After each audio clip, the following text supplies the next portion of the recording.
Hello friends, welcome on my YouTube channel Nursing Dignity. Friends, today we will discuss about a very interesting topic that is Japanese encephalitis. जो Japanese encephalitis है, इसका जो नाम Japanese पड़ा वो इसलिए पड़ा क्योंकि इसका जो आउटब्रेक था जो फर्स्टली आउटब्रेक था वो देखा गया था जापान के अंदर, तो इसका नाम पड़ा Japanese encephalitis. तो एनसीफेलाइटिस का मतलब होता है एनसीफेलन, जो इन्फ्लामेशन होती है एनसीफेलन की। जो एनसीफेलन होता है वो होता है ब्रेन, मतलब एक ऐसी डिजीज कंडीशन जिसके अंदर जो ब्रेन है उसकी इन्फ्लामेशन होता है, इसे बोलते हैं हम एनसीफेलाइटिस। और इसका जो फर्स्ट आउटब्रेक है वो जापान में देखा गया, इसलिए इसे बोलते हैं जापानीज एनसीफेलाइटिस।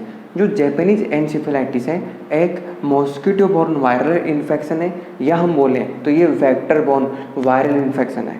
मतलब ये डिजीज कंडीशन किसी मॉस्किटो, जो इसका जो मॉस्किटो होता है इसके बारे में आगे पढ़ेंगे, उसकी बाइट करने के कारण ह्यूमन के अंदर ट्रांसमिट होती है। और जो मॉस्किटो होता है इसका वेक्टर होता है, एक तरह से करियर होता है, जिसके अंदर जो जापानीज एनसीफेलाइटिस का जो वायरस होता है वो होता है। और जब इस मॉस्किटो उनकी बाइट होती है ह्यूमन के अंदर तो ये लीड करता है जापानीज एनसीफेलाइटिस को। अब हम इसके एपिडेमियोलॉजिकल ट्रायड के बारे में बात करते हैं। तो जो एपिडेमियोलॉजी ट्रायड में है, फर्स्ट वन इज एजेंट, कि इस डिजीज़ का पॉजिटिव एजेंट क्या होता है। तो जो जापानीज एनसीफेलाइटिस है इसका पॉजिटिव एजेंट होता है ग्रुप बी आर्बोवायरस। जो ग्रुप बी आर्बोवायरस होता है, या जो फैमिली होती है फ्लेबीवायरस फैमिली का, जो इसका स्पीशीज होती है ग्रुप बी आर्बोवायरस, जो फ्लेबीवायरस की फैमिली होती है। जो फ्लेबीवायरस होता है इसका एजेंट होता है। अब बात करते हैं होस्ट, कैसे कौन कौन से पर्सन हैं जिनके अंदर जापानीज एनसीफेलाइटिस के डेवलप होने के चांसेस ज़्यादा होते हैं, ये पर्सन मोर ससेप्टेबल होते हैं। तो जो जापानीज एनसीफेलाइटिस है ये सभी एज ग्रुप, हम ह्यूमन की बात कर रहे हैं तो ह्यूमन के अंदर ऑल एज ग्रुप और both sex male and female को अफेक्ट कर सकता है। लेकिन जो जापानीज एनसीफेलाइटिस है ये मेनली देखा गया है चिल्ड्रंस के अंदर, जो चिल्ड्रंस होते हैं, और जो उनका एज ग्रुप होता है वो होता है 15 ईयर से बिलो। जो 15 ईयर से बिलो तक के चिल्ड्रंस होते हैं इनके अंदर इसका आउटब्रेक ज़्यादा देखा गया, इनके अंदर इन्फेक्शन ज़्यादा देखा गया। बात करते हैं एनवायरनमेंट, कि ऐसा कौन सा एनवायरमेंटल फैक्टर है जिसके कारण ये डिजीज ज़्यादा डेवलप होती है। तो जो जापानीज एनसीफेलाइटिस है वो रेनी सीजन के अंदर ज़्यादा स्प्रेड होती है। तो जो रेनी सीजन है इसके लिए एक फेवरेबल एनवायरमेंटल फैक्टर है जिसके अंदर ये इजीली ट्रांसमिट होती है। अब बात करते हैं मोड ऑफ ट्रांसमिशन, कि ये जो डिजीज कंडीशन है ये अपने सोर्स ऑफ इन्फेक्शन से जो ससेप्टेबल होस्ट है इसके अंदर कौन कौन से तरीके से ट्रांसमिट होती है। तो जो जापानीज एनसीफेलाइटिस का मोड ऑफ ट्रांसमिशन, यानी one person to another person बोल दो, या one place to another place, या source of infection to host, उसके अंदर ट्रांसमिट होने का कौन सा मोड है, कौन सा तरीका है, कौन सा रास्ता है। तो जो जापानीज एनसीफेलाइटिस वो ट्रांसमिट होती है by the bite of infected Culex species mosquito. इसका जो मैंने आपको बताया कि एक मॉस्किटो बोर्न वायरल इन्फेक्शन है, जो होता है मॉस्किटो क्यूलेक्स स्पीशीज का मॉस्किटो। जो ये मॉस्किटो होता है क्यूलेक्स स्पीशीज का, ये बाइट करता है, ये भी इन्फेक्टेड, यहाँ पे लिखा है इन्फेक्टेड क्यूलेक्स, मतलब इस मॉस्किटो के अंदर जो फ्लेबी वायरस होता है ये प्रेजेंट होता है। जब ये फ्लेबी वायरस इस मॉस्किटो को मॉस्किटो में इन्फेक्शन डेवलप करता है तो इसे बोलते हैं हम इन्फेक्टेड क्यूलेक्स मॉस्किटो। जब ये मॉस्किटो ह्यूमन को, जो हेल्दी ह्यूमन है उसको बाइट करेगा, जब ये इसको बाइट करेगा, बाइट ह्यूमन जो एकदम हेल्दी है, और ये लीड कर देगा जापानीज एनसीफेलाइटिस को। तो ये था mode of transmission of the Japanese encephalitis. अब बात करते हैं इनक्यूबेशन पीरियड, जब से जो फ्लेबी वायरस है बॉडी के अंदर एंटर करता है और अपने first sign and symptom appear करता है, इस पीरियड को हम बोलते हैं इनक्यूबेशन पीरियड। तो जो जापानीज एनसीफेलाइटिस है इसका इनक्यूबेशन पीरियड होता है 5 to 15 डेज। 5 से 15 दिन के अंदर जो पेशेंट है उसके अंदर साइन एंड सिम्टम अपीयर होते हैं। तो ये था introduction, epidemiological triad, mode of transmission and incubation period of the Japanese encephalitis. अब बात करते हैं क्लिनिकल फीचर या sign and symptom of the Japanese encephalitis. तो हम बात करेंगे इस डिजीज के डेवलपमेंट के अकॉर्डिंग इसके क्या क्या साइन एंड सिम्टम आते हैं। जैसा मैंने आपको बताया कि हमारे ब्रेन की जो इन्फ्लामेशन होती है उसको लीड करता है। तो यहाँ पे जो सिम्टम देखने को मिलेंगे वो भी हमें जो नर्वस सिस्टम है उससे रिलेटेड देखने को मिलेंगे।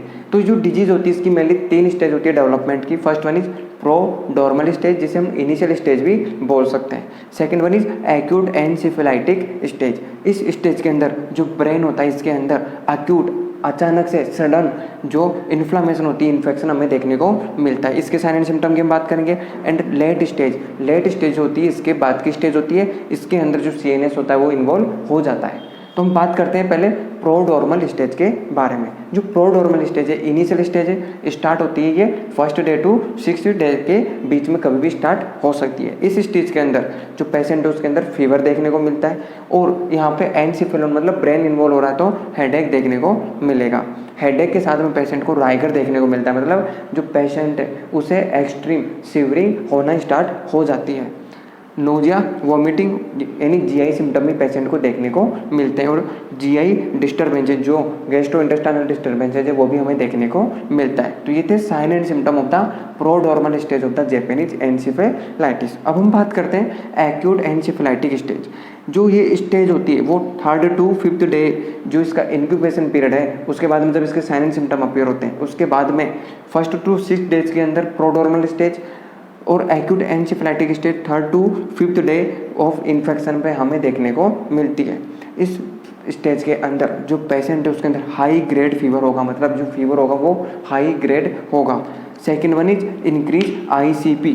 जो ICP होता है वो पेशेंट को हो जाएगा इंक्रीज, जो लीड करेगा पेशेंट के अंदर अनकॉन्शियसनेस। जो ICP बढ़ेगा जिसके कारण पेशेंट के अंदर अनकॉन्शियसनेस अराइज हो सकती है, डेवलप हो सकती है। Second one is dysphagia. Dysphagia का मतलब है जो पेशेंट है उसकी जो ब्रेन के इन्वॉल्व होने के कारण डिस्फेजिया डेवलप होता है, मतलब जो पेशेंट है उसका जो स्पीच है वो इम्पेयर हो जाता है, प्रॉपरली स्पीच नहीं कर पाएगा क्योंकि ब्रेन का इन्वॉल्वमेंट हो चुका है। And last one is hemiplegia. जो बॉडी होती है इसके अंदर पैरालिसिस भी हो जाता है तो इसे बोलते हैं हम हेमीप्लेजिया। इसके अलग अलग टाइप है, हेमीप्लेजिया भी हो सकता है, क्वाड्रिप्लेजिया भी हो सकता है पेशेंट को। तो ये था एक्यूट एनसेफेलाइटिक स्टेज जिसके अंदर जो ब्रेन के सिम्टम्स है, जो CNS का इन्वॉल्वमेंट हो चुका है उसके हमें सिम्टम देखने को मिलते हैं। जैसे जैसे ये डिजीज आगे प्रोग्रेस करती है तो 3rd स्टेज हमें देखने को मिलती है, that is late stage. Late stage के अंदर जो पेशेंट है उसका CNS central nervous system involve हो जाएगा जिसके कारण जो पेशेंट है उसके अंदर हमें एपिलेप्सी देखने को मिल सकती है, जिसमें जो सीजर्स के एपिसोड है वो हमें देखने को मिल सकता है। और मेंटल इम्पेयरमेंट, जो पेशेंट है उसकी जो मेंटल एबिलिटी वो भी इम्पेयर हो जाएगी और जो पेशेंट है उसके अंदर इनएप्रोप्रिएट बिहेवियर भी हमें देखने को मिलता है। तो ये थे clinical feature of the Japanese encephalitis according to the developmental stage of the disease. That is 3 stage.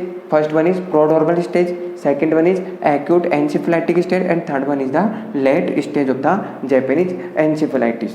तो ये था हमारा clinical features of the encephalitis. अब बात करते हैं laboratory diagnosis of the Japanese encephalitis. तो जो डिजीज है इसे हम कौन कौन से टेस्ट के थ्रू आइडेंटिफाई कर सकते हैं, डिटेक्ट कर सकते हैं। First one is antigen detection from the cerebrospinal fluid. जो CSF होता है उसमें से यदि हम जो एंटीजन है उसका डिटेक्शन कर लेंगे, उसको आइसोलेट करके, तो हम इसे इजीली डायग्नोस कर सकते हैं। Second one is complement fixation test. जो भी एंटीबॉडी डेवलप हो रही है उन्हें हम पता लगाने के लिए, उन्हें डिटेक्ट करने के लिए ये टेस्ट करते हैं, that is complement fixation test. और जो ये डिजीज कंडीशन है जैपेनीज एनसेफेलाइटिस का जो कन्फर्मेटरी टेस्टिंग होता है वो ओनली कुछ जो सेलेक्टेड सेंटर होते हैं उनके ऊपर ही अवेलेबल है, क्योंकि इस डिजीज का इंसिडेंस इतना ज़्यादा नहीं है। तो इसकी जो टेस्टिंग है कुछ सेलेक्टेड जो टेस्टिंग सेंटर उन पर अवेलेबल है, that is known as CDC centre, मतलब center for disease control and prevention. इसकी फुल फॉर्म होती है CDC की, center for disease control and prevention. इनके ऊपर इसका कन्फर्मेटरी टेस्टिंग अवेलेबल होती है। तो ये था laboratory diagnosis of the Japanese encephalitis. अब बात करते हैं prevention and treatment of the Japanese encephalitis. तो जो डिजीज है जैपेनीज एनसेफेलाइटिस, इसका जो प्रिवेंशन हम कौन कौन से मेथड के थ्रू कर सकते हैं। First one is early diagnosis. जो डिजीज है यदि हम इसे अर्ली स्टेज में डायग्नोस कर लेंगे, इसके जो साइन एंड सिम्टम होते हैं उनसे यदि हम पेशेंट को आइडेंटिफाई कर लेंगे, जो पेशेंट है उसको सस्पेक्टेड मान लेंगे, तो हम उसके अंदर कॉम्प्लिकेशन अराइज होने से पहले ही उसे पेशेंट को ट्रीटमेंट प्रोवाइड करवा के इसके कॉम्प्लिकेशन से प्रिवेंट करवा सकते हैं। Second one is vaccination. जो वैक्सीनेशन होती है जैपनीज एनसेफेलाइटिस के अंदर यूज में ली जाती है वो होती है जैपनीज एनसेफेलाइटिस वैक्सीन, जो एडमिनिस्टर करते हैं 16 to 24 मंथ पे 0.5 ml सब क्यूटेनियसली हम पेशेंट के अंदर एडमिनिस्टर करते हैं to prevent from the Japanese encephalitis. अब बात करते हैं वेक्टर कंट्रोल। मैंने आपको स्टार्टिंग में बताया कि जो डिजीज कंडीशन है ये वेक्टर के कारण होती है, यानी मॉस्किटो के कारण होती है। तो यदि हम जो मॉस्किटो है उसका जो ब्रीडिंग प्लेस है उसे ख़त्म कर देंगे और जो मॉस्किटो है उसका कंट्रोल करेंगे तो इजीली हम डिजीज से प्रिवेंट कर सकते हैं। तो जो मॉस्किटो का प्रिवेंशन है हम बहुत से मेथड यूज़ में ले सकते हैं, लाइक मैकेनिकल कंट्रोल कर सकते हैं, बायोलॉजिकल कंट्रोल कर सकते हैं, केमिकल कंट्रोल कर सकते हैं। बहुत से मेथड यूज़ करके हम इस वेक्टर से कंट्रोल कर सकते हैं और इजीली डिजीज से भी प्रिवेंट कर सकते हैं। अब हम बात करते हैं preventive measures, treatment of the Japanese encephalitis की। जो जैपनीज एनसेफेलाइटिस है इसका ट्रीटमेंट क्या होता है? तो इस डिजीज़ के अंदर हम पेशेंट को एडमिनिस्टर करते हैं एंटीपायरेटिक ड्रग्स, क्योंकि जो पेशेंट है उसके अंदर हमें देखने को मिल रहा था फीवर, और जो अर्ली स्टेज थी उसमें फीवर, लेकिन जो एनसेफेलाइटिक स्टेज थी उसके अंदर पेशेंट के अंदर हाई ग्रेड फीवर देखने को मिल रहा था। तो हम फीवर को कंट्रोल करने के लिए एंटीपायरेटिक ड्रग्स यूज में लेते हैं। जो एंटीपायरेटिक ड्रग है लाइक पैरासीटामोल, और पैरासीटामोल अदर नेम हो गया acetaminophen. Second one is anti conversion drugs, क्योंकि इसमें जब ब्रेन का इन्वॉल्वमेंट हो रहा था, इन्फ्लामेशन हो रहा था, तो जो पेशेंट है उसके अंदर कन्वर्जन स्टार्ट हो गया था, उसको एपिलेप्सी स्टार्ट हो गई थी। तो हम इस एपिलेप्सी को प्रिवेंट करने के लिए, इसको रोकने के लिए, इसके ट्रीटमेंट के लिए हम पेशेंट को एडमिनिस्टर करते हैं एंटी कन्वर्जेंट ड्रग्स। इसका एग्जाम्पल होता है phenytoin, diazepam. Third one is maintain ICP. जो पेशेंट है उसका जो इंट्राक्रेनियल प्रेशर था वो इंक्रीज हो रहा था, जिसके कारण पेशेंट के अंदर जो अल्टर्ड लेवल ऑफ कॉन्शियसनेस हो गया था, जो मतलब पेशेंट है उसके अंदर अनकॉन्शियस आना स्टार्ट हो गई थी। तो जब हम आईसीपी को उसके नॉर्मल लेवल तक मेंटेन करके रखेंगे तो जो पेशेंट है उसके अंदर आईसीपी का लेवल नॉर्मल हो जाएगा। तो इस आईसीपी को मेंटेन करने के लिए हम पेशेंट के अंदर एडमिनिस्टर करते हैं मैनिटोल ड्रग, जो मेंटेन करके रखती है आईसीपी के प्रेशर को। तो ये था treatment and preventive measures to prevent from the Japanese encephalitis. और यदि लास्ट की बात करें तो जो पेशेंट के अंदर जो हमें सिम्टम दिखाई देते हैं उस अकॉर्डिंग हम पेशेंट को सिम्टोमेटिक ट्रीटमेंट भी प्रोवाइड करवाते हैं। तो ये था आज का हमारा वीडियो जैपनीज एनसेफेलाइटिस। यदि आपको हमारा वीडियो अच्छा लगा तो वीडियो को लाइक कीजिएगा, आपकी कोई भी सजेशन है कमेंट बॉक्स में सजेस्ट कीजिएगा, और हमसे जुड़े रहने के लिए चैनल को सब्सक्राइब कीजिएगा। Thank you.